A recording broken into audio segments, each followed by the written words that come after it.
Hello, everybody, and welcome to Fig Night at the Tavern. It is me, the OG Fig Kid, Thomas Montalto, joined by this guy.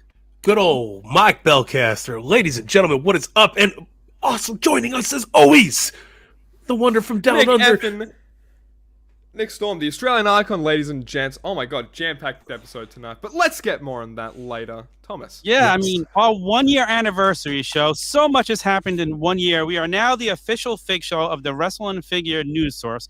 We're now streaming live on their Twitter account, WrestleFig Central. If you're watching us over there, come on over to our YouTube or our Twitch where we can actually see your comments. Because although you can watch us there, we can't see your comments, and we want to be able to read your comments.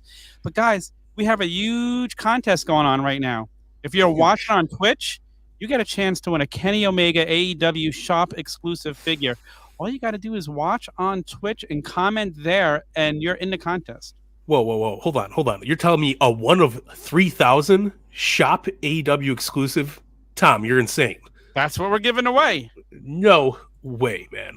Yeah, and have you seen the prices of that thing on eBay? I know because I don't use eBay too often. It's free if you watch on Twitch, guys. So, and in just a few minutes, about 8:15, we're going to be having two, not one, but two very special guests. Steve Ozer returning to the show and making his Fig Night debut, none other than Bill Miekina. How exciting is this? Nick, how excited are you? Dude, I'm pumped up. I couldn't sleep. It's like, like when you're a kid and it's the night before Christmas. Well, it's 10 a.m. for me right now, and I was kicking and screaming, and finally we are here. 1 year anniversary for Fig Night, and what a better way to... There's no better way to spend it, I think, or celebrate it, with you fine gentlemen and the fine gentleman joining us here on the cast too. It's good save. I cannot believe we've been doing this for a year already. It went by so fast. It really did. I remember my little tiny legs climbing into the Turnbuckle Tavern for the very first time not too long ago. It's amazing, man. What a community we got here. Great fans, great friends. Awesome stuff, man. I couldn't be happier to be celebrating our 1 year. I should have got some confetti. Yeah, I could toast you with some water from Sam's Club. There we go. But I'm so excited. And you know, we got a little bit of news to jump into before Bill and Steve join us, and we look at everything from Comic-Con. And what a week it was for Mattel at Comic-Con, guys. I'm so stoked. I'm broke with all the pre-orders. So. Oh, yeah. Me, you, both, and my bank account. Ooh. Let's just jump into the news really quick. Let's touch the news. Where is our intro? Here it is.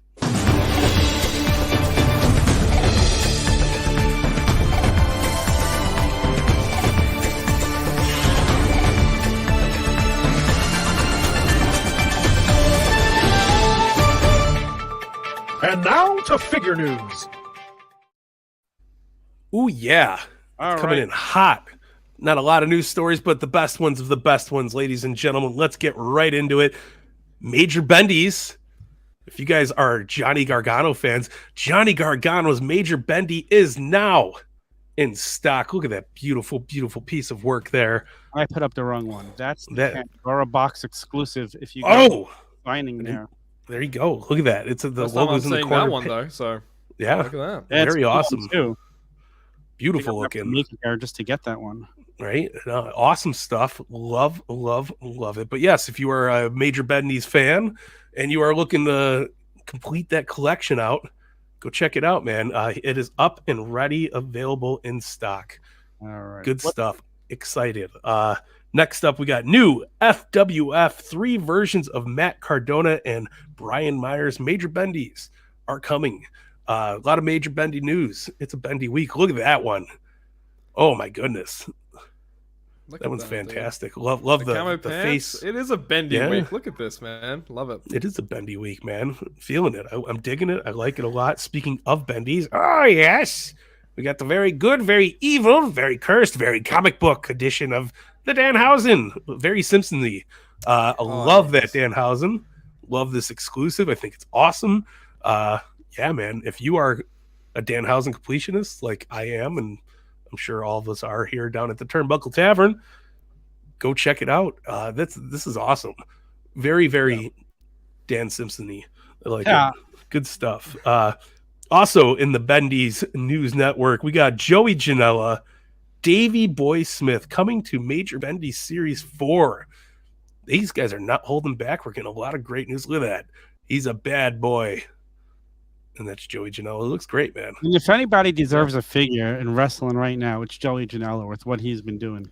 Absolutely, man. Yep. Guy is he was recently down in Australia. I met him, dude. Such a nice, chill dude. I said, I'm a part of the Turnbuckle Tavern because we have a GCW show. He's all about GCW. He said, thanks so much for what you guys do for GCW. Super nice about it. Didn't even charge me for a photo. Such a legend. I loved him to bits, man. So Joey definitely deserves a Bendy, if anyone. Yeah. Yeah, no, 100%. Absolutely. So yeah, I mean, Davey Boy Smith, awesome stuff to hear about. I'm excited about it. The Bulldog himself. Love the signature on the back of the leg. That's fancy. Good stuff. With the Heart Foundation vest. Good stuff. Major guys are killing it. What else we got here? AEW Mini Mates. Pre-order now on Entertainment Earth. And I think the Big Bad Toy Store might also have these, but they look awesome. They remind me of the WWE Stacked Online, a little bit bigger, but still awesome. Super fun to have. I love the Stacked Online.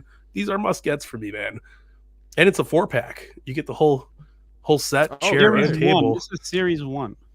Super awesome, man. Super pumped about it. Love it. So, make sure you guys pick those up while you can. And also, last but not least, you guys like retro stuff. There is the Retro Arena, wink, wink, Shades of the Hammerstein Ballroom coming to Extreme Sets. So if you guys are like me and you like your Extreme Sets, make sure you pick this up. It's going to look marvelous with your new gen arenas coming very, very shortly. So can't wait. Or your ECW setup, however you want to display it, however you want to do it. This fits a one-night stand, baby. Look at it. It does. Great. So yeah, if you want to recreate Cena, people throwing Cena's shirt back into the ring, you can right now with the environment and everything. So we're gonna riot. So awesome for figure photography. For yeah, no, riot. That's a slogan right there. We need to put that on.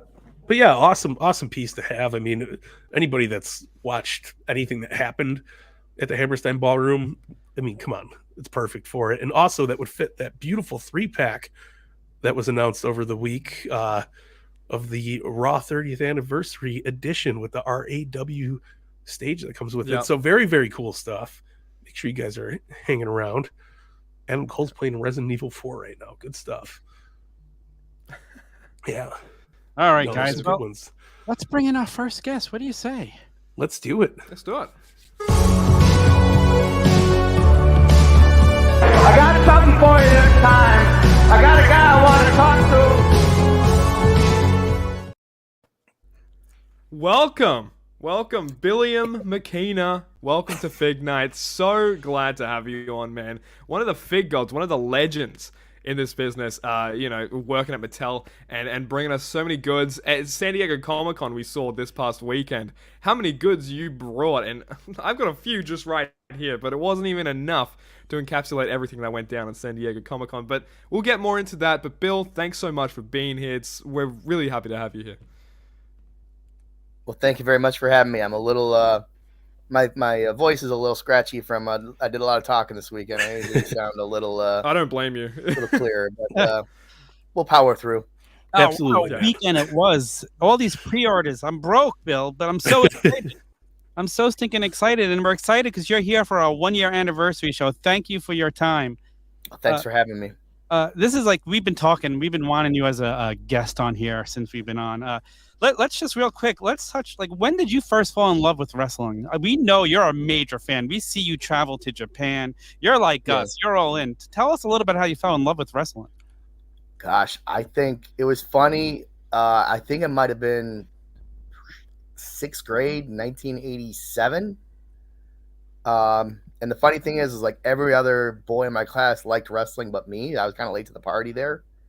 But once I got, so it took me a while to get in. But because they were talking about, like, everyone had seen WrestleMania 1 the year before, and I didn't see it. But then I watched a Saturday Night's Main Event where it was Terry Funk against the Junkyard Dog, and Jimmy Hart got his pants pulled down and got the branding iron stamped on his butt. And I thought it was like the greatest thing I'd ever seen. I'm like, oh, this is awesome. And then ever since then, it's been an extremely large part of my life. It turned into my career, which is kind of strange to think about. Looking back, who would have thought? Gosh, counting back from WrestleMania is like almost 40 years, which is. I'm right with you. Yeah. Yeah, no, that's awesome, man.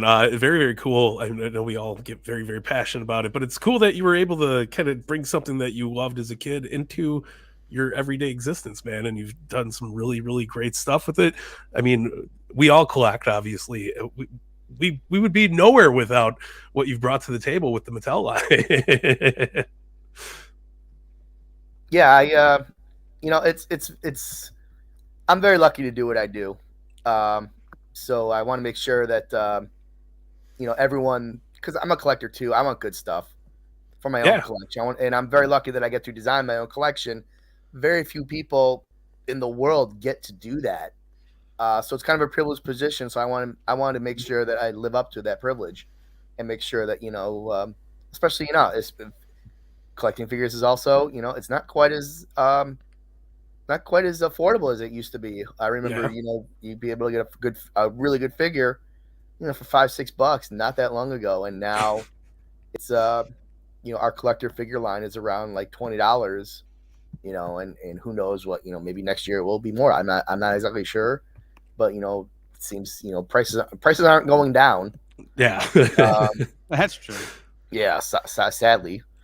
Yeah. So I want to make sure that when you spend your money on a Mattel WWE product, that you feel like you're getting your money's worth, that you're getting the best figure available on the market for that price, because there's a lot of competition out there, a lot of competing brands that are putting out phenomenal stuff. I mean, I was walking around the show, last week, and just seeing all the cool stuff. I'm like, gosh, I mean, you can't rest on your laurels for a second, because someone will put out something that is better than what you're putting out, and just as a I want I have a little bit of ego. I want to make sure that the stuff I'm working on measures up. absolutely. Cool, The stuff you're working on is amazing. I mean, I have a whole basement devoted to it. So as you walk around the floor and you see stuff, does it give you ideas like for tooling and stuff? Is that how it works for you guys? Yeah, yeah. Excuse me. Yeah, I mean, just going in other booths, and like also just seeing what other licenses are available, like what's sort of at top of mind in terms of pop culture. There's a lot more. I started going to San Diego Comic-Con in 2008, and the anime representation is just so much bigger now than it was back then. And this year, I also know, this is kind of unrelated, but I also noticed that this year in particular, a lot more booths selling old comics, I think, because of that new CG grading system. Seems to have pulled a lot more people that are like, kind of spending a lot more money on individual comic issues. It used to be like that section of the show was kind of like trending downward, and this year it was like trending upward pretty much. Wow. So that's Pretty cool. not as much related to what I do, but it was just a casual observation.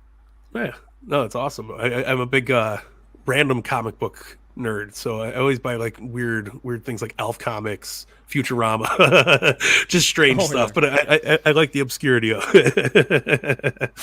Yeah. Oh, let's welcome to the show. He's here now. Steve Ozer back with us on Fig Night. Steve, thanks for joining us. How you doing tonight? I'm doing great. How are you guys doing? Doing great. We are excellent. A little broker after last week, but we are good. That's for sure. Happy to have without a hole in our wallets. That's for sure. Happy to have the mega powers of Mattel joining us here. Very awesome. Talking about pre-orders, let's get right into it. We saw the Cody Ultimate Edition go up for pre-order. Let's talk about that figure because it looks beautiful. It's going to be coming with soft goods. We have a few more days to order it. I know I still have to order my 3. I haven't done it yet. I was trying to space it out since I knew I had a few days. But let's talk about that figure. It looks awesome. Yeah, the Cody figure. We had Cody on hand to announce it during Comic-Con. Checks a lot of cool boxes for us. Like one, we get that WrestleMania out. It's a Cody Ultimate, so Cody's first Ultimate. It's also our first made-to-order pre-sale for WWE, which is really cool and something that's been asked for a long time. We know some of these online drops can be tough. There it is on screen. There can be tough to acquire, and it's been something we've been pushing for a long time. So we're hoping that this item is as successful as we think it will be, and it can pay for more of these made to order pre-sales in the future. But there you have it. Bill, I'll let you talk about some of the articulation and the soft goods and how you're going to be handling that. Sure. Yeah. I mean, it's the standard Ultimate body, which is being upgraded for 2023 with new displacing hips, which if you'll let me, excuse me for a second, I have to go get a sample and show you how it works. I'm going to put my computer aside for just a second. I'll keep talking then. So I believe that Cody has the newer torso that we that's hitting now with Jeff Hardy. So it's a slightly slimmer upper torso, butterfly shoulders, of course, with that new nice softer material at the shoulder that keeps it nice and tight, but gives you the posability. Soft goods jacket. So that'll give you that ultimate posability, and to capture the detail, that the epaulets on the shoulders will be molded plastic. Bill is about to talk about the displacing hips, which is innovation for 2023. Alex West loves that new torso. Great. We already got his sign of. Oh, Bill's looking for it. I thought I put it someplace, and it turns out it was not in the place I put it. So I'm a little okay. Discombobulated at the moment. I'll stall. I'm good. That's me when I'm trying to find something to bring it on. Let's talk about packaging then, right? So yeah. This is something we debated showing in detail at the event. That's because it's a work in progress, and we want you guys to know that some things will change and evolve on here, some things will improve. So that's why we didn't share images on WWE.com or anything like that. But for the sake of really driving excitement, we want to just show you as much as we can right now. So of course, graphics to be added still. You saw Cody and myself, maybe some others, start to post that turnaround video that our packaging designer George Martinez put together, really to highlight it. So Cody will be housed in here. There will be an outer shipper similar to Sergeant Slaughter and no holds barred. So that way, if you want to spine them like I have on the shelf behind me, you can do that, and then I'll have a graphic of Cody on the side with that the angular graphics on it as well. So it'll fit really seamlessly in with these exclusive Ultimate Edition figures. Then you'll pull the figure out of there, and of course you have this box, and this flap will come down like this, and it'll create an entrance ramp basically. So when you look at this way, and there'll be graphics, of course, and this will be recreating WrestleMania 38. So when Cody rose out of the stage, right, that's what you're going to have here for the pack out. So it's really going to be an incredible display piece on your shelf. Pretty much a diorama, right? Ultimate Edition diorama of the WrestleMania 38 entrance stage. So something to secure it. Not quite sure how yet, whether it's something tucked in or whatever, but this you'll be able to secure it. It'll stay up, stay in place, and then when you want it down, obviously you can display it front facing, side, whatever floats your boat for your display. But George, I mean, it's incredible. We plussed this up a couple times already, so I'm sure when we get to final, you'll all be wowed by it. Yeah, I'm already wowed by it, man. Oh my god, the ramp thing. Reevaluate. I think I need to get 4 now. Thanks, Steve. All right. I think Bill has the Bill, figure. looks like you found it then. So I found one of the early injection samples of the new displacing hips of a figure we showed a more advanced version of at the show. So as you can see, the new displacing. Let me get the best lineup on the new displacing hips. It actually you can pull the leg down, so you can actually move it higher. Wow. Yeah, so it's a longer range of motion in the front, so you can do a higher kick, which for a lot of the characters, when you have like the extreme kicking movements, you can get an even more accurate movement with that more accurate posing as well. Yeah, that's incredible. Where did the whole idea for doing displacing hips and joints, when did that come about? just analyzing what some competing product had it on theirs, and it was something that it was something that made a lot of sense to use on our figures of them. Yeah, No, no, it's awesome. No, just buy that second. He just said stop trying to make you buy a second. So yeah, I mean, as Bill noted, like we're all collectors and we're all walking around Comic-Con, and we do that, whenever we can, whether it's Comic-Con or just shopping normally, and we collect different things. So we've seen that on a few different lines, and we thought it'd be helpful, like when you have Hulk, and you want to have him do that big boot. Now you can really fully achieve that with your posing without having to cheat it. Actually, hips down at the same time, and really get that leg way up there. And not only will it help with like delivering those kicks, but now you can increase the range and accuracy of the moves that you're putting on people with those hips as well. So, I haven't done it yet, but I'm imagining it's going to make it much easier to do like figure 4 leg locks and sharpshooters and moves like that. Yeah. Wow. Because you can make it happen, but it could be a little tough right now. So that's going to help you out a little bit. And That's guys, really cool. make sure you head over to MattelCreations.com and order this, because after Friday, you're not going to be able to get this anymore at this price, especially. So go to MattelCreations.com. The pre-order is up now. You're going to be shut out if you don't order it this week. So go order 3 or 4 like me, because I need to display one in a regular box, one in a special box, one to have loose. Oh man, I love it. And then one to give to me. Thank you. On the topic of sorry. Chance guide. Yeah, just grab it while you can. It's 1 week only. It ends Friday at 9 a.m. Pacific time. And then that's it. It's gone forever other than secondary markets. So if you want to get this for, a reasonable price, now's the time. We're not going to put this out again. Obviously we'll do more Cody figures, right? Like, let's be transparent and be real. But as far as WrestleMania 38 Ultimate, like, this is it.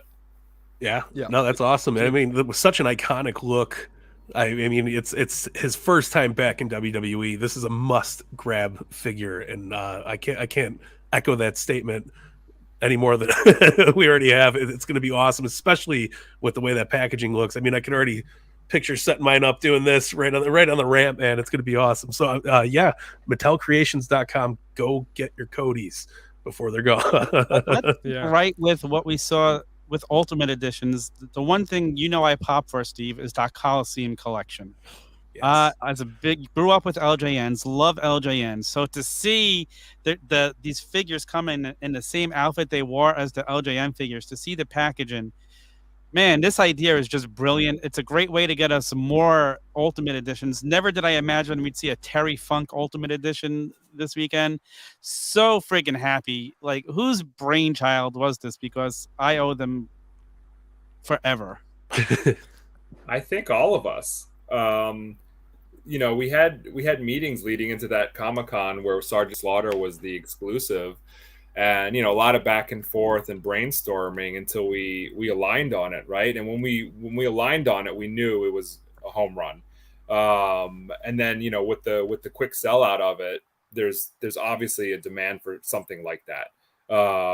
And we see competitors do modern figures on retro cards. And why not continue what we started with Sergeant Slaughter? So I don't know if any one person can take credit for it, but the team as a whole, really seemed to think it was a great idea to keep that line going, or I guess launch the line with Sergeant with Hulk and Terry. I will take a little bit of credit for Terry. I really wanted that in the line. I've always wanted an Ultimate Terry Funk, and then when this was proposed because of the success of the Slaughter exclusive last year, we were going to do them as 2-packs, and I thought, like, what better way to launch this than with a Hulk Hogan in an outfit that's very reminiscent of what he wore in LJN, and then someone who may not work at mass retail, but is someone that resonates with people that collected that line back in the day. And he was just the perfect name for it. Yeah, it didn't take a lot of arm twisting for Bill to convince me for Terry Funk. I did my due diligence, and I was like, "Are you sure?" And 1 minute later, I was on board. But yeah, by pairing Terry or talent like Terry with an A-lister like Hulk Hogan, the surefire seller, it allows us to go deeper with this line and explore a lot of looks from that original 80s line. So is this going to be, will we continue to see the Coliseum collection? Is it going to be like a yearly thing? Do you guys know yet? We currently have one for this year and then two planned for 2023. So we'll continue. The formula is going to be pretty much this formula. I'm excited. I'm excited to see you guys see the second. I don't want to call anyone secondary character, but the secondary talent who are paired with the A-listers, because I think that's you're gonna be like, oh my god, we have an ultimate of fill in the blank. SD Jones, Outback Jack. That's what I'm saying. I would love an SD Jones figure, but guys, there's only special so many delivery we can put out as collection figs. But yeah, it's great because I just turned 21, so wasn't familiar with the LJNs. But on Before Our Time, which is a show here at the Tavern, myself and young Anthony, we're going through every chronological WrestleMania, and so this Terry Funk, Terry Funk and Hoss Funk won my match of the two manias so far with the British Bulldog. So I've got to get this. I've got to get this Terry Funk, no doubt, without even any connection to LJN. Do yourself watch that Saturday night's main event with him and Hulk? Yeah. Terry was very unique even in WWE at the time, and his matches were wild and fun, and you believed him, and little kids were scared of him, and it was fantastic. I remember as a little kid, I think it was on Wrestling Challenge, he attacked the ring announcer Mel Phillips because he wasn't handling his gear right, and he took him in the ring and he used the iron on him. Maybe Mel deserved it. Yeah. Moving on. But yeah, Terry Funk was great. As a little kid, he was so believable watching him when he came to WWF at the time. But wow. So many more Ultimate Editions we saw. So exciting. So friggin' exciting. We get the current set now, Brock and Roman. That's the set that's out now. Did I get that right? And a released superstar who I can nod if you say their name. Oh, Jeff Hardy. Right. Yes, right. Brock's in the next set. I can't wait for the Brock one. But I love all the Ultimates we're seeing and how you're getting them into the line. I love what we're seeing with the Target exclusives, the Legends. I'm glad you brought up that Brock wave, because the Warrior is the superstar paired up with him. And I mean, Bill back in the day put out a Defining Moments Warrior who we were all in awe of at the time. And it's, as a whole with it's just a great figure and offering, but what Bill was able to do with this Ultimate figure, just annihilates that old figure. What were you thinking when you saw how that came out, Bill? When I first got the you get your first sample from the factory to evaluate, and most of the time you're supposed to look for everything that's wrong with it, obviously, to make sure that it doesn't get into production. But just seeing that, with I was almost giddy just putting the jacket on with the shoulder pads, because that's something you don't see until you get the samples. You see all the pieces come together, and then seeing it in and getting to do that and put that in the booth for Comic-Con, it just shows how far the technology and my learnings as a designer, just doing this as long as I have, just improvements, that I see in my process. And then also, with the True Effects printing, the Ultimate tooling, even something as interchangeable hands, being able to have them, do the point, and then the fist when he runs, and the grip the ropes, just being able to actually do all that without having maybe just one standard grip and a fist hand, which they might have had before. It just makes such a difference when you pose them out and display them. So something that looked great, like a 10 out of 10 back in the day, you look at it now and it's it's good, but this is what you when you compare it to what the Ultimate version, it's like, oh, it's we had so much farther to go, and now we're actually where we're where we can be with this, and it's fun. It's fun to being able to put something like that in a case at San Diego Comic-Con and watch people's reaction to it, and I'm kind of proud of it.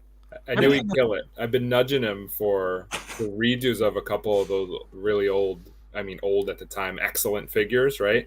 And I knew he would just like surpass by a mile, all those, because you just learn as you go, and you're better, and you have more tools at your disposal, better tools, better technology, and this Warrior was one I was just like, if he does this again, it's just gonna be killer. And it is. Absolutely. It is. Maybe every decade you go to like, you do the same attire and see what's progressed, because I was thinking, like, would that be the case in like another 10 years? There'll be so much engineering, so many new articulation points. Do you guys think that would be the case in like the next decade? It's entirely possible. Another reason we did it, when we did it, is because I think we're at the point now where the people that are collecting our line probably weren't in it from jump back in 2010. Like, we probably gained a lot more collectors since we first released some of these iconic outfits on the figures. So getting the Ultimate Warrior from WrestleMania 7, if you wanted the Mattel version, it was, that defining moments on the secondary market is expensive. Yeah. And we wanted to put out, there's no reason for that to be the only way to ever get that. So we wanted to, put out a version, a 2022 version or 2023 when it comes out, to satisfy the people that don't have the first one. And now that we've, obviously with the Ultimate and our improvements, we can put out something that's miles beyond what we originally did. Yeah, no, it's awesome. As a huge fan of the Defining Moment line, I'm very, very happy to see these making a comeback in the Ultimates version, because they're iconic figures. They really are. And it's just so awesome to be able to, like you said, change the hands, make it a little bit more accurate than it was, 10 years ago when it came out. So it's very awesome, man. I'm so pumped for him. Yep. Over here.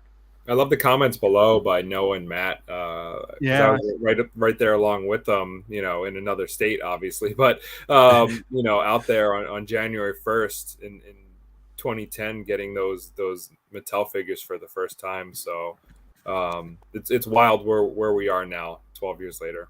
It really is. So Billy Good said, please say we are getting a Macho Man with that Warrior.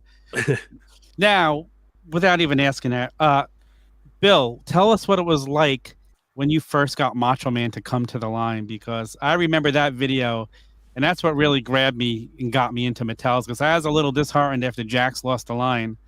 But and then Macho Man being back, I was like, oh yeah, no pun intended, but oh yeah. Getting Macho Man in the line was a significant win way back in the day, because I know when we pitched when we first started the line, we were going after some people that weren't under a WWE merchandise deal, WWE Legends deal. And so we had to ask, we would approach WWE and said, we want to approach these people for our line. And Macho Man was on the list. And at the time, he was kind of, it looked like, I don't know what the specifics were, but there hadn't been he wasn't really mentioned in WWE programming at all. He was kind of like a ghost image at that time.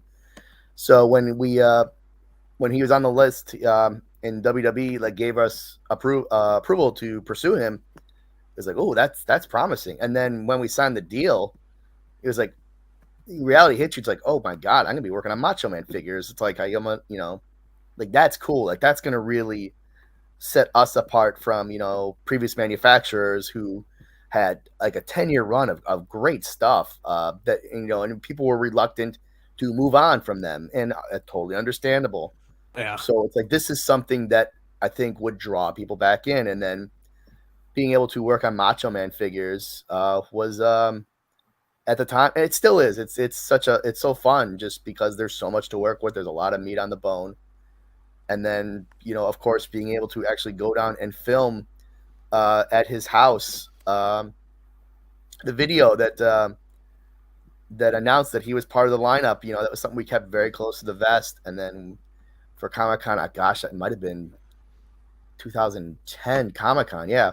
My first ever Mattel panel. I was on the panel, and then we had the video, and it popped up, and it's like, we have one more addition to the line, and the video popped up, and it was Macho Man. It was something I filmed at his house that day. Me and the marketing guy flew down to tape videos in Macho Man's his living room.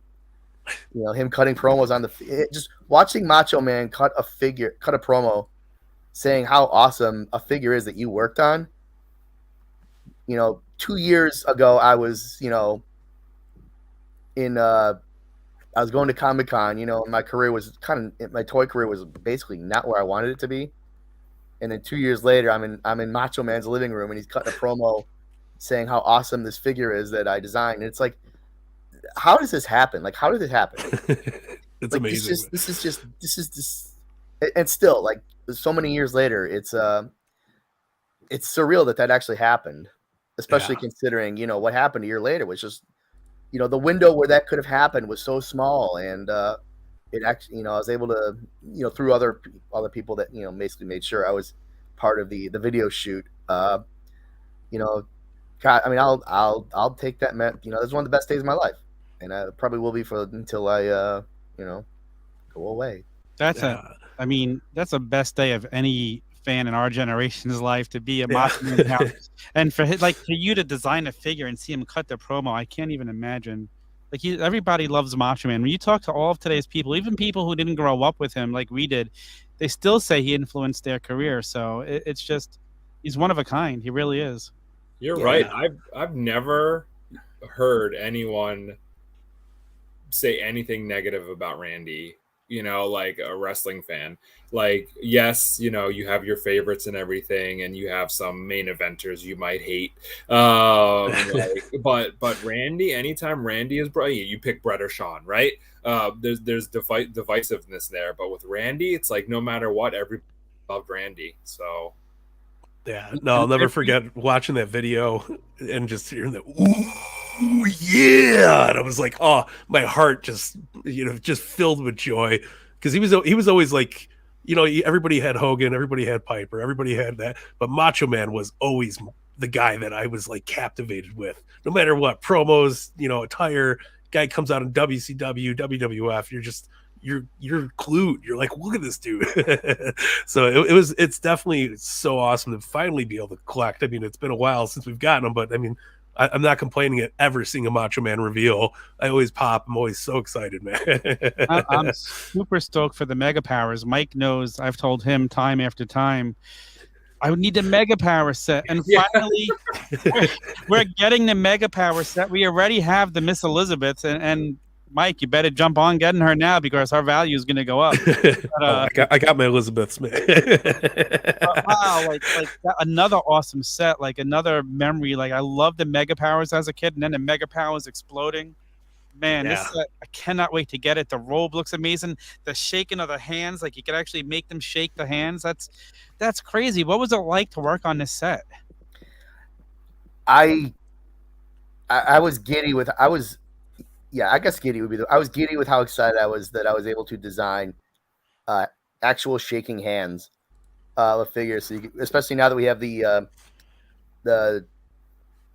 interchangeable hands, so you can actually have a set of hands where they're actually connected permanently, so the figures can always be shaking hands. I think that is the first action figure ever set that you can have that. You can have them figures actually shaking hands. It's amazing. I'm pretty sure. If I'm not, I'm sure someone will correct me somewhere. But I'm going to take credit. I'm going to take full credit for this. I'll give you the credit. I'm going to take full credit for this. You should. First ever action figures that can shake hands, and it made so much sense. And then doing the new Hogan head with the expression, like him like closing his eyes and getting that kind of weird look on his face, like it's like it was just a lot of fun. Macho Man robe, obviously, so much to work with there. I can't believe the good fortune that I have in getting to help with that product, because that is, I was always a fan as a kid, but other than watching the Rock and Wrestling cartoon, I didn't seek out watching matches, right? If it was on, I watched it and enjoyed it. But that all changed with the Mega Power storyline, and it was that summer build to SummerSlam '88. And boy, that hooked me. You know, the Mega Bucks attacking Randy on Mean Gene's interview podium, and then Hogan coming out as his partner the next week. We got another Cody sale. We should have a ticker, right? Every but I can't believe that the storyline that got me completely hooked on WWE and pro wrestling, that I get to make a figure set of it, that it was never done, that like for whatever weird reasons and circumstances, Randy was kept out of the Classic Superstars line, and they never perfectly overlapped for us. I mean, even within recent times of when we got Hogan back, we got him back, and then he was gone for a minute. This time, gone for a minute, and then he's back again, right? So it's just like perfect timing of my stint on this line of getting to help with that. It's pretty cool and incredible. That's awesome. Quick, so Bill, is there a favorite figure you've designed? One that holds that special place in your heart? That when you actually got it in your hand, you were just like, wow. Yeah, I mean, my favorite figure I ever designed is that first Randy Savage. And even though now I look at it and see, like, if we redid it as an Ultimate, like, I think I can do it better. But just knowing the symbolic importance of it, and what, knowing it, like, this is the one that, like, Randy Savage was cutting a promo on, telling me how great it was. Like, you can't beat that. You can't make it's like a storybook. Like, you can't make that up. It's so easy. That's awesome. Chad Sneed had a question, which is a great question. What made you guys go with the made-to-order ordering style with the Cody Ultimate? Opportunity. We had wanted to do this. I had pushed for it several times for several other different items, and it never quite worked out. And then Cody returned, and we wanted to move fast. And then we got the green light, and we got to work, and it just seemed like the perfect moment to do it this way. Announce it at Comic-Con, and pre-sell it right away, and get that out to you guys as quickly as possible. So it was the me bugging for open pre-order for so long. And everything came together. The stars aligned, basically, right? So persistence paid off, and now we can test this out. And I'm hoping it's as successful as all the buzz makes it seem like it will be. Yeah. And being ordered on Mattel Creations too. Like, I'm wondering what other talent would sort of be exclusive to Mattel Creations if you're going to do this in the future with certain Ultimates here and there. I'm wondering all about that. Yeah, I mean, significant talent and figure executions, right? I think it goes without saying, like, we figure out ways to get a lot of the tertiary building talent into the line, everywhere else. But if someone's going to be expensive, if they're a heavy hit, this is a way to maximize, people buying into this. Because, a lot of times with retail, it's like you're just kind of at the mercy, like, okay, they have 8 Ultimates coming their way, and they just put in their demands for them. And, maybe they know the characters, maybe they don't. Maybe they lean into somebody properly. Maybe they slip up and don't order enough of somebody. You never know, right? So now the power is in the hands of the collector, to say, like, we love Ultimates, and we want this Cody or whoever it will be in the future, and the buy-in, we'll see what the buy-in is at the end of the day. Is it going to be crazy and significant, or will it be, was it a vocal minority shouting from the rooftops, give me these made to order pre-orders? So we'll find out on Friday, I guess. We're here all day for them. Again, the idea of what we're getting from Mattel Creations now.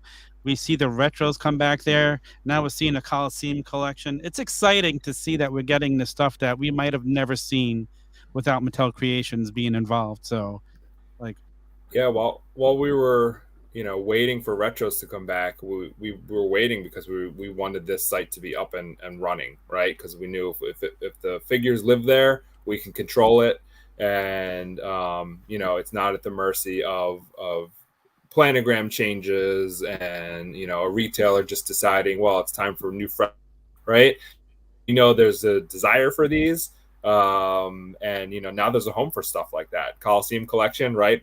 It's basically Ultimate Edition 2-packs. That's what they are. So it's a higher price point thing that couldn't live at retail. Like, we could never get an Ultimate Terry Funk out at retail. Well, we could once, right? And then nothing like that would happen again. But here, it's going to be, successful because the right platform is there in place to support it. The crowdfund, of course, a place to do crowdfunds. An experiment, and like the Cody pre-sale is an experiment. See what works, what doesn't work. You could try anything once here, really, right? So I mean, it's an exciting time ahead of us with this site in place now. I mean, we know hopefully within the next month we should be receiving our new gen arenas, which look absolutely amazing. We would tease that access with the Raw stage. We would tease this past weekend with a nice Nitro stage. Is there a timeline of when we're going to get the next crowdfunded item, whatever it may be? We have a time in mind, like earmarked, but it doesn't mean it's going to be that date. Like, it really is dependent on getting the item right, making sure the costs work out so you guys can afford it. And that it actually makes the company money, right? Like, those are the things that we have to work through.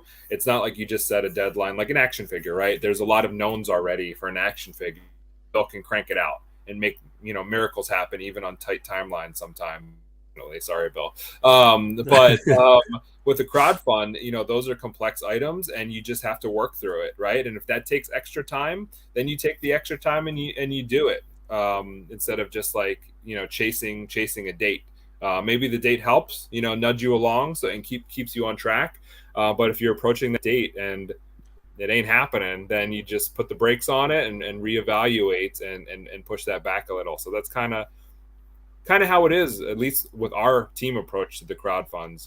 When we're ready, we will launch it. And I know I've seen the comments like, please tell us when so we can plan. I can't tell you when yet. Like, we literally don't know when it's going to be. Could be end of the year, could be early next year. When we're ready to pull the trigger, we'll put everything in place to communicate that. But as of right now, there's nothing to say. I'm just glad it wasn't Comic-Con weekend this year, because that was tough last year. It was crowded this year too. Yeah. Even with normal whatnot, across all lines, like, it seems like there was fatigue. So yes, I'm also glad people don't have to pick and choose. Let's get through Comic-Con, give people a breather, and hopefully, fingers crossed, maybe when we launch this, it's at a time where maybe there's a little less noise and competition, so it's easier on us financially. Yeah. No, that WCW stage. Oh, dude, no. Let's keep talking about the WCW stage. Yeah. That piqued my interest when I saw that. It's perfect. It's got the lights and everything. It was the last thing I was expecting to see, and when I seen it, I was like, "Oh my god!" And like, it's just the way like the Goldberg figure looked so perfect there. Like, that was the best sale for that Goldberg figure, because it was like, oh, okay, now I have to definitely get one. So there's a couple videos out there with smoke coming out of the stage. We couldn't fire it off as much as we wanted to because of fire regulations. But having the Ultimate Goldberg with the smoke coming out of his mouth effect and the smoke blowing up at the sides was a sight to be seen. But yeah, Bill helped our tech designer Mike Cadile put that together. So I mean, we were excited to see that Dio come to life, and yeah. I mean, most of the credit for that stage should go to Mike. He's a genius. He's a wizard with mechanics, and like if you give him like a rough idea of what you have in your head, like, he can figure it out and build it. And just having someone like that at your beck and call to execute stuff is invaluable. Oh, absolutely. Yeah. The thing was beautiful. Kudos to everybody involved. Really, Mike doesn't settle either, right? When he first output the big WCWs, And then when we put figures next to it, it was just a little too small. And I was like, well, maybe it's okay. It's a Dio, right? We won't put figures next to it, and it'll still have the appearance of full size. And he's like, okay. So then I come back the next day, and he output 2 completely new in-scale WCWs. So, and then he gave me the other one. So they're at my desk. So I have the small WCWs at my desk at work now. But yeah, Mike's the man. He's gotten it, an eye for detail, of course, and then technologically, he's more than sound. So take my money, WCW. But yeah, of course, we saw the comments, right, for both of those stages. We would love to, right? Is it feasible? I don't know, but we'll do all we can to make things like that happen. Yeah, Cool, yeah. I'll give you whatever the dollar amount is for that. 100%. I'll just take it if you don't mind. But being back in person this year for San Diego Comic-Con, it must have been such a relief for you guys to get that instant feedback, like you said, and even having like the no holds barred pack that people could purchase in person, as opposed to a couple of the previous years just because of COVID and everything. How great was it to be back in person? I'm so sad I missed out on the no holds barred set. It's a beautiful goddamn set, I won't lie. But yeah, just how was it to be back and get that instant reaction again?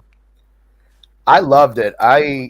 I couldn't believe it's been 3 years since we last did it in person. Like when you're walking in, like on the setup day, it's like, oh my gosh, it's been so long since we did it. And yet, it also seemed like maybe not that long. It was kind of strange. And then when the weekend, Comic-Con weekend is like, it's simultaneously like the longest week. And yet when Sunday, when you get that notice at like 5 o'clock, or 4:30, it's like Comic-Con is closing in half an hour. It's like, no, it's over. But I loved it. I mean, I'm probably paying for it now because I got a little scratch in my throat, and I took my COVID test. I don't have COVID, but I think I got something. So the old dreaded con crud. Yeah, I got some sort of, I got something. I'm probably gonna have to go buy some orange juice after this. Oh yeah, when this call wraps up. But yeah, it was very gratifying to be able to see, especially when you also see people in the industry that you haven't seen in a long time, and it's like, oh yeah, you catch up with people. The photo of you and Magic, like doing the Mega Powers handshake. Yeah, yeah. I had to get that. Yeah, awesome. It's like going home. Like at least for me, WrestleMania and Comic-Con, it's like going home again. Family reunion. You see your friends that you haven't seen in forever, whether it's people in the industry or fellow collectors.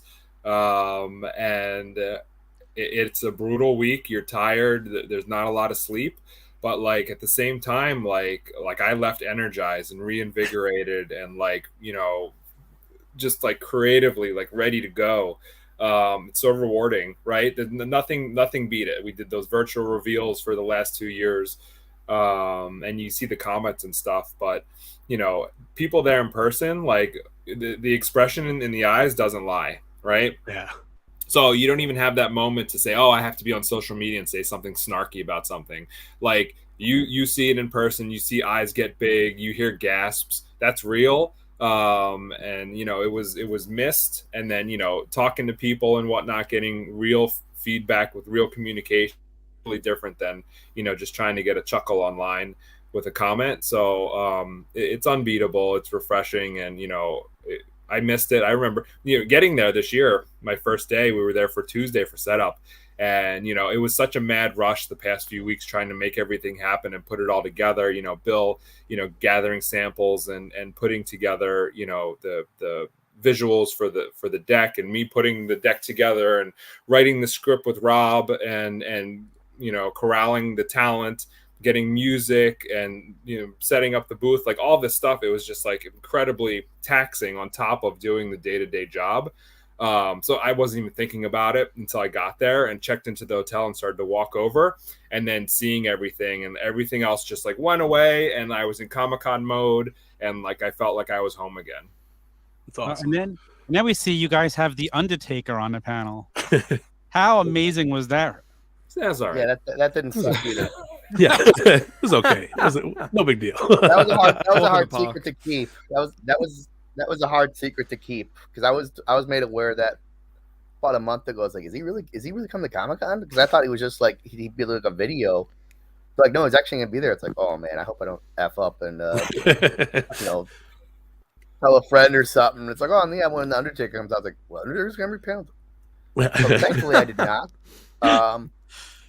So that's good. And then, you know, I knew when the bell rung, like, you know, like the crowd would get hushed. And then, you know, when he comes out, you know, when he appears, I didn't see him because my chair was so far away, but you could hear the roar from the crowd just like wash over you as he came out. And I mean, that's what Comic-Con's all about, is like just you know, if people are going to spend time on your product, you know, spend money, spend the time in line to get into the panel, getting the, you know, it's not easy to get all the badges for San Diego. And, you know, for some of them, maybe that panel is like the number one thing they want to do that week. We want to make sure that it's memorable. So we had a whole lot of really cool figure reveals. And then, you know, the top of our left, Undertaker drops in. Yeah, I don't know how we top it next year, but we screwed ourselves for next year. Yeah, it's a pretty high bar to go over for next year. So. But yeah, to be part of an Undertaker entrance is, I mean, you never think that would happen, right, to any of us. And Bill and I were lucky enough to be a part of it. And my director was like, when Undertaker comes out, we want to make sure I hope I don't get in. She's not going to listen to this. When Undertaker comes out, you know, we want to make sure he doesn't just sit down right away, and that, you know, he plays it up for the crowd. And, you know, like, I'm in work, I just go instruct him on what to do. I'm like, do this and milk it and blah, blah, blah. And then Rob comes up and he's like, you just told Undertaker how to do an entrance. I'm like, who am I, right, to tell this guy? But, you know, he did appreciate it. He did milk it a little bit, which was fantastic, and played it up for the crowd. And, you know, I hope WWE posts the panel or that footage of his entrance on their YouTube channel, because they'll be able to use his theme music, and you'll hear the crowd reaction. You know, and to me, you know, I love delivering and getting a pop and a surprise from the crowd, and nothing will ever beat Undertaker, you know, doing that.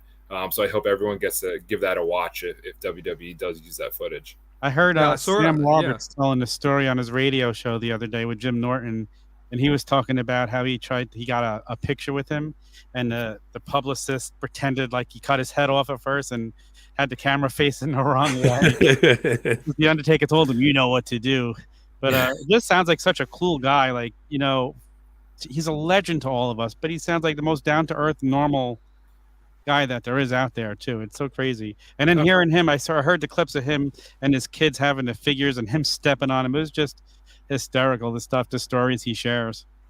Yeah, it's so out of character, like, literally, right? Like, we're used to the dead man, and you know, he's a super cool guy. He was telling stories the whole time in the back, you know, while we're waiting to go on.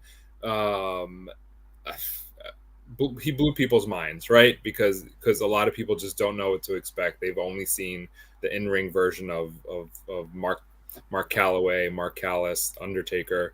But yeah, he's super cool, great, you know, rep for WWE. He plugged his one-man show. I bet that's going to be phenomenal. SummerSlam weekend, Friday. I think the show's Friday, his show. So yeah, who knew he was such a great storyteller? Yeah, he's something. I fell in love with him all over again watching the Last Ride on the WWE Network. But real quick, let's talk about the most fun line in all of wrestling figures right now, the Superstars line. I'm so glad we got to see more of those announced. I'm all over them. I love those Superstars. The reaction to them seems to be amazing. People loving them. Yeah. One of the hits of the show, and Axis as well. Like, I guess people are really anticipating when we do these events, the Superstars reveals now. And Bill Miekina, our design manager, actually works on those. And he's killing it, you know, and we'll exchange texts and decide on looks and whatnot, and then he just like runs with it. And the details, like things that, you know, obviously I'm busy with the business side of things, but like he throws in details, you know, that I wouldn't even have thought of. I mean, he redesigned Rick Rude's tights like 1 or 2 times and landed on the caricature of Warrior on the back. And it's just like those touches like that, those extra little nuggets of detail really push the line over the edge. And the soft goods, I mean, I heard comments like it's some of the best soft goods in the business, whether it's action figures or dolls or whatever. So yeah, it's fun to see that come to life. And I'm glad that Masters of the WWE Universe body type lives on with superstars. Yeah, they're amazing. They're just the detail on them. There's just so much fun. It's another set I have to get 2 of everything. And we got Bill Miekina collecting them too. Yeah, I usually don't collect stuff I don't work on, but these I'm like, oh yeah, I'm definitely, they're definitely going in the collection. Yeah, no, they're spectacular, man. Like I love, like when I seen the Mankind, I was blown away by the cloth shirt. It was just beautiful. They're just so, I don't know, they're unique enough to be outside of your normal. Like, oh yeah, I have to get these. But then you're like, man, once you get them in hand, you're like, wow, these are so fun. They're so awesome. Really well articulated, really well designed. They're a blast. They're just fun. Like elites are cool, and superstars is just fun. Yeah. So true. Bill, what was your first wrestling figure? Do you remember what your first wrestling figure was? I believe it was the yellow carded Hasbro Kamala figure, which I saw at when KB Toys had when they were blowing out Hasbro WWE figures. It was like the 3 for $10, and I think I only bought the Kamala. And I just loved like the jumping action and the sculpting on it and the expression on it. I just loved it. And then I don't know what happened, but like I went back and bought more, and then it was all over. Yeah, like you think you just buy one thing because it's funny, and then it's like, oh, but there's also can get this and this and this. Oh, and there's this many before it. Oh boy, and at that point you're in trouble. But again, I somehow made it a living out of it now, which is kind of, I wouldn't have bet on it at the time, but here we are. That's amazing. When did you know designing toys is what you wanted to do? Probably, let's see the timeline on this. Probably late 1997. I was in a career where I kind of figured out that it wasn't what I wanted to do. So then it was like, well, what do you want to do? And I always, at the time I was a toy collector, and this was right when I started to collect Hasbros, and I was collecting Marvel figures and other toy lines. And I had some artistic ability. I wouldn't say I'm a great artist, especially considering, some of my coworkers, the art they do is just so spectacular, and they can do it so fast. It's just like, it's kind of annoying how good they are, but it's also like you respect their talents because they've obviously worked very hard on it. But I thought, let me see if I can make a go with this, because I think I'll regret if I never at least try to do this. So I saved some money, and I applied to FIT Toy Design School in New York and didn't get in. And so I asked, like, okay, I didn't get in, but like, what do I need to do so that the next time I apply, I do get in? And the lady in charge of the program, she told me what to do. She said, go to take illustration classes here at FIT and apply next fall. And I did not apply the next fall because I didn't feel my skills were at the level, to get in. But the year after that, I did apply, and I was accepted, and I got into toy design school, and I graduated in 2003. So that's about 6 years where I decided to switch from, I was in a working as assistant manager in a pharmacy, and it wasn't. I realized about 6 months into that where it's like, this is not what I want to do with the rest of my life. And no disrespect to anyone who, can do that, because it's a very difficult job, and there are people that are really good at it. But I kind of realized that I wouldn't be one of those people. I think it's an amazing story. It's a proof why you shouldn't give up on your dreams, because now here you are living your dream, designing, like you said, designing the figures you collect. Who else can say that? other than Magic and a few other people.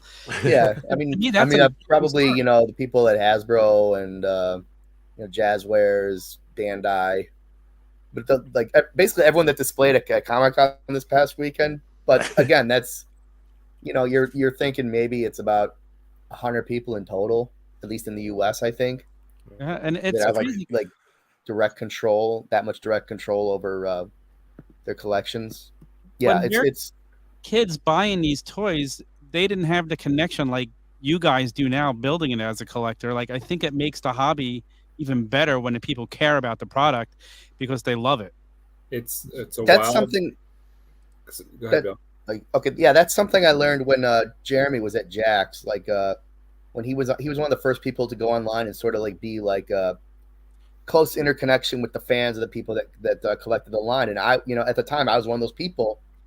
And every time he would go on make an announcement, people get excited and they get emotionally invested in the line, and that sort of personal connection that you kind of like as a collectors, like you just always want to have that little peek behind the curtain to see what's next, what's coming, maybe somehow have an influence on what's coming out next. So just his example on that was sort of something I wanted to, when I was in a position to work on WWE, to do a version of that. Maybe not necessarily do exactly like he does, because he's very good at the way he does it, and it was, but that was uniquely his. I wouldn't want to, copy what someone else is doing, but I want to, sort of let people in on that little peek behind the curtain at what we do. It's awesome. Yeah, I think Jeremy set the bar high. I always want to give credit to Ken Lilly from Palisades, who did the same thing, back in the day when that company was rocking and rolling. And many others who were gracious enough to it's free time, right? Like, there's no your job to just be on the forums or answering social media, like with real in-depth knowledge of what's going on in the brand, right? Of course there's social media people and there's surface level stuff there, and company approved responses, but for someone on the team to do it, that's someone who Bill, he did that on his own time. It wasn't like his design manager was like, half your day is responding to Q&A. You do. So, all those people past and present who do that, it's when they have free moments here and there to jump in. And Jared, we're fawning over him, but he was great at it. It was instrumental in me learning and being successful when I jumped into Mattel. Like, I knew so much already. And it's why I'm present now, doing these interviews and the forums and stuff, and hopefully someone else jumps in and listens to what Bill has said in the past, and me and Ryan over at Hasbro, and Dan and those guys who are they're all active in the community. Learn from those guys, and please join us, because it's really cool now, because you're seeing when you were at Comic-Con, it's like Bill mentioned, those people who work on those other lines, like. There wasn't always a time when the people working on the lines cared, and it was within recent memory. You can point back and see that, but now you have people. I mean, Roy, who does packaging on Motu, loves it, and you can see the love of the brand like go into his packaging executions. And Dwight and Ryan and Dan at Hasbro, and Magic, at Jazzwares, and Bill, of course, and Bill Beneke. Like, all these people love action figures, love pop culture, love the brands they work on. So it's really refreshing that we're in a time now when so many people who love these brands and action figures actually get to work on them. Well said. It's so true. Yeah. Real quick, we see more retros were announced, and I noticed this time a lot of filling in the gaps of things that we heard might have been coming. That's really awesome for Hasbro collectors. Talk about that. It just seemed like a natural theme when we were planning the third wave of retros, like just picking talent, and then I think there were certain ones we knew we wanted to have in that slot to begin with. Like, we knew we wanted Tugboat, we knew we wanted Greg Valentine, and then sort of as those two were sort of cemented in place, you sort of realized like those were sort of, like, quote unquote lost. in the original line. So do we have? And there were others, like the Luger with the USA paint scheme. It's like I know there was something floating out around there. It's like we could do that too. And then there was a few different color schemes on Doink that didn't make the cut before the final one. So it's like, wow, we could actually make like a really cool. We kind of do it in waves of 4. Like this as a box of 4 would be really cool as like the lost retros. Yeah. So great. Yeah, man, it's so amazing. And like you said, the Greg Valentine, I popped big time when I saw the Rhythm and Blues Greg Valentine. Yeah. No, I popped really big when I saw the first pass on the sculpt, and it was about 95% there. I'm like, oh, this is gonna be great. And then seeing when we got to like the final sculpt in the functioning model, unpainted. No, they actually got it painted because they paint these and send these. Man, it was like, oh, people are gonna lose their minds over this. Super awesome, man. Just the best. And we figured out a way to get tag team packs out, right? Oh, there's Greg. Like he's got the guitar. Incredible. And we did manage to remove the knee pads too before final production too. Yep. So Awesome. It's even better than what you see here. I think Bill and I were sitting on the phone at the office, and maybe you were working from home, and I was just like grabbing samples and seeing what eggs we might work.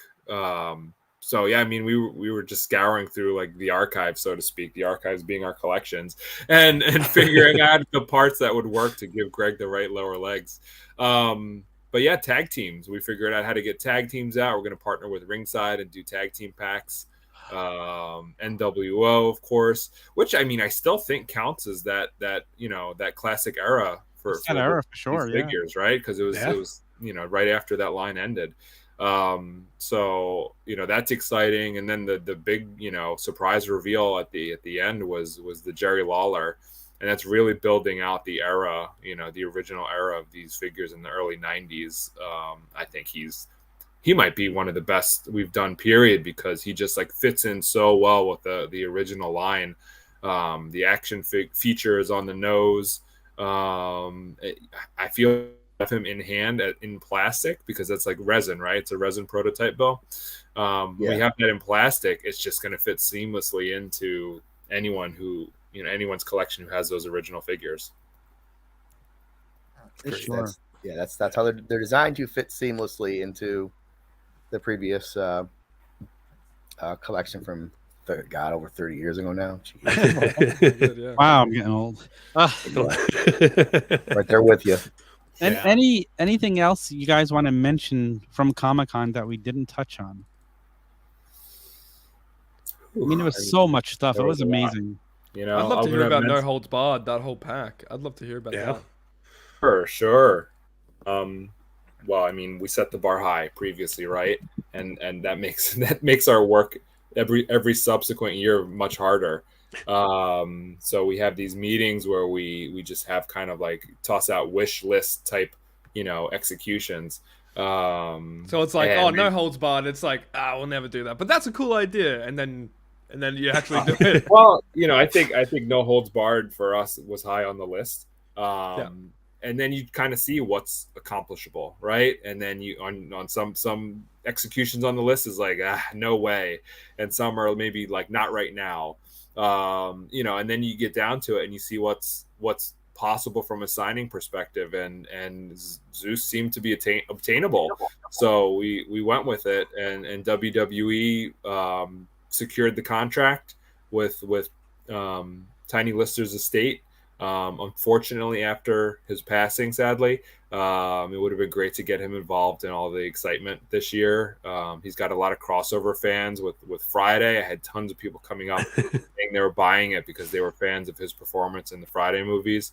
So we're happy we could celebrate him. And his performance in that movie was incredibly memorable. And the movie is what it is, but I think we all love it for what it is. And then that whole half a year run in WWE, I mean, that was I think year 2 for me as a mega fan, and it's ingrained in my brain as a fantastic feud, and he had a great supporting cast around him to hide his wrestling deficiencies. And it's like, you don't even know as a kid that he's not a great worker, right? He's just this devastating monster that Ted DiBiase hired to be on the $1 Million team. So Yeah. true. No, it's great. I'm excited to recreate my 1996 uncensored Z Gangster. super pumped. It's a beautiful package. You guys have been knocking out these Comic-Con exclusives, going all the way back to Macho Man. I mean, the Slim Jim Macho Man. We got Mr. T. Last year's Sergeant Slaughter. This just fits so well in line with those. It's awesome, man. Go ahead, Mike. Pitch them your idea for next year's Comic-Con exclusive. I know you want to say it. I just got the battery warning on my computer, so I'm gonna turn off my camera. No worries. And plug into the wall. So this is not me being rude. I just want to make sure that I throwing out a wild concept, but Captain Lou Albano dressed as Super Mario kind of fits that beautiful crossover. I think I just joked with Magic about that. We had lunch together.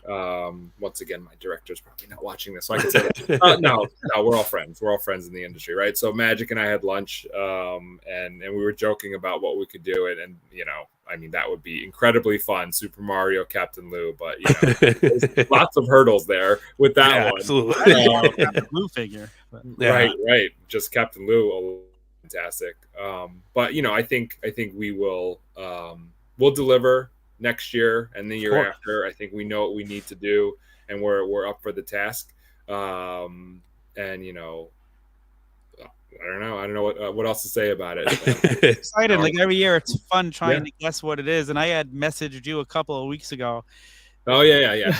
My guess, and you're like, just wait and see. And I'm like, And then I see it's not what I guess. I was guessing it was the Mr. America, and it's not the Comic-Con exclusive. However, I'm so stoked we're getting the Mr. America figure. Yeah. So you're getting your Mr. America, not a Comic-Con exclusive. And we did course correct, obviously. I think we weren't quite there yet with what our exclusives needed to be. And I think I revealed this in one of the ringside interviews, or maybe Bill did, that the Chainsaw Charlie, he was on tap next after Shockmaster. And that's when, collectively everyone decided, like, we need to take a pause and revisit how we're doing Comic-Con with WWE. But we finally, Bill's on twice. Wow. We finally got that Chainsaw Charlie out, rescued him. We love to rescue figures. We don't want anything to go to waste. So Chainsaw Charlie's coming. You're getting your Mr. America. I think a lot of boxes were checked at Comic-Con. Jeff Jarrett. I mean, dude, there were so many things checked this year. It's crazy. AJ Styles Ultimate. I know people have been clamoring for that for so long, and it's finally in the works. It's like people wanted more modern superstars. I mean, it was funny because at the beginning of the line they were like, more legends, less modern, and now they were like, where are the modern guys? So AJ's coming. There's going to be more. Jeff obviously finally being introduced. Brett for Target. Rock coming back with butterfly shoulders. So I mean, there's a lot of excitement there, and then all the exclusive Ultimate lines as well. So I said when it was kind of announced that Goldberg would be the last fan takeover Ultimate figure for now, there were people that were worried that maybe there would be less Ultimates, but as you can see, Ultimates is not slowing down, and I think there's actually going to be more Ultimates in 2023 than 2022. Awesome. Oh yeah, there definitely will be. That's great news. Here for it. My favorite reveal of the weekend maybe was the figure I didn't know I needed in Elite 100, Andre in the suit. Yes. I need to recreate that Piper's Pit moment now because I absolutely love that. Absolutely. Yeah. But and here's a question, and maybe I don't know if this is a coincidence or not, but I noticed we're getting a stunning Steve Austin in Elite 100. But out of all the Elite series, 1 through 100, there's never been a Stone Cold in those. Coincidence? So we talked about having Stone Cold here, but one of the themes of this series 100 is everyone has a brand new title. So Cena's title might look familiar, but it spins. and Becky's title looks familiar, but it's resized, right? So with Steve, it's like, what do you do? And do you like put deco on the back of the smoking skull with snakeskin? Is that enough? That seemed pretty lame, right? So that's why we thought Steve needed to be in this wave, but we went with a look where we could do a new title for him. I dig it. Of him being in a wave, but he had to get bumped for some reason. So we know he hasn't been in mainline elites, and I think that'll be alleviated hopefully in the near future. I think it's kind of cool at this point. Like, it's kind of fun. Yeah. But when one does finally pop up, it's going to be all right. Now I'm going to need to keep another one of those mint and box. Or maybe it's like Undertaker's streak where it just kind of happened. And then, like, they figured out like about 15 wins in. It's like, Undertaker's never lost at WrestleMania. Really? Oh, that's suddenly something. Let's work with that. Elite 200 will finally get Stone Cold. Yeah, maybe. Oh gosh, yeah. Well, I got another 12 years to plan, I guess.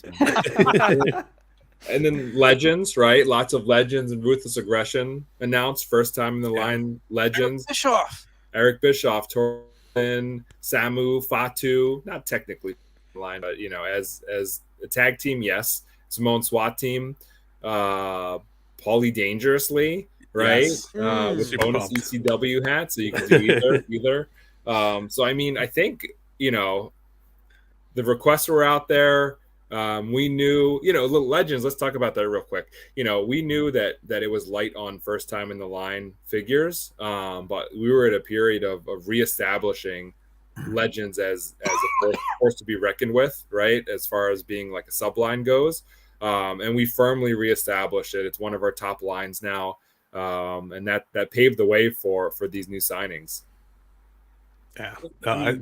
Awesome stuff. And I do like when you guys do we threw in the ECW hat, so you got more to play with. It makes things more fun. It makes you get 2 out of 1 type deal. It's consumer friendly. Yeah. Now you got your early ECW Paulie. But maybe that doesn't mean we can't do a later ECW too. Yeah, with the trench And coat. awesome 3-pack, the Amazon 3-pack with Roman, Rock, and Paul Heyman. Yeah. I can't wait for that. Do we have any idea of the timeline on that yet, or not yet? It's probably going to be delivered to consumers early next year, but that's going to go up for pre-sale sometime in August. Okay. Nice. Along with Goldberg and Shawn Michaels Ultimate figures. Nice. Awesome. Yep. Some people were able to get that Shawn already, through Amazon UK. But yeah, for normal, US pre-orders, that'll be next month. Some people are impatient, like myself. It's a figure that it's hard to wait for. Dude, Yeah. Honestly, I think it's the best Shawn Michaels figure I've ever seen. It's amazing. I think so too, and I'm not just saying that because I worked on it. Like, just having, there's so much there that's never been done on a Shawn Michaels figure, and yet that was from like the time when he was the guy in WWE. So it's sort of odd that it took this long to get that representation at that level in the line. But again, with Ultimates, you have so much. You have a lot more to work with in terms of soft goods and deco and the heads. Removable earrings, that's something I was particularly proud of, being able to get the removable earrings on that figure. It's probably not as much fun for people who lose one of them in the package.